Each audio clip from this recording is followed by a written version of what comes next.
সালমা খাতুন এবং গ্যালারিতে যারা বেলুন দিয়ে আছেন তারাও বেলুনগুলো ছেড়ে দেবেন। শুভকামনা চমৎকার বলেছেন এবং সত্যিকার অর্থে আপনি যে কথাগুলো বললেন সেই লক্ষ্যগুলোকে সামনে রেখে এই চমৎকার আয়োজন। এবারে প্রাইজ মানি চ্যাম্পিয়ন টিমের জন্য অর্থাৎ গ্রিন টিম তারা চলে আসবে এবং এই প্রাইজ মানি প্রদান করবেন কৃষিবিদ শামীমুর রহমান শামীম, গবেষণা বিষয়ক সম্পাদক, জাতীয় নির্বাহী কমিটি বিএনপি। নিশ্চয়ই রেড টিম আগামীবার তারা দেখিয়ে দিবে যে তারাও চ্যাম্পিয়ন হতে পারে। সবাইকে আমরা দেখতে পাচ্ছি দারুণ একটা মুহূর্ত, সবাই জোরে করতালি হবে, অনেক জোরে শোনা যাচ্ছে না। সাথে photo session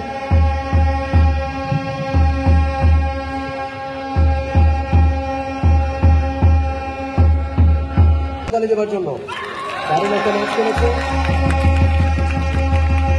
Khulna green team. Thank you so much. এবারে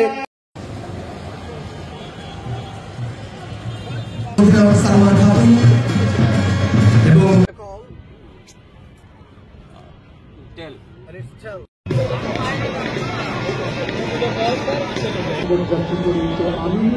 আমিনুর রহমান তিনি মোকাবেলা করবেন বাহাতি ডাকাত ছোট বল সেটি দেখবার বিষয়।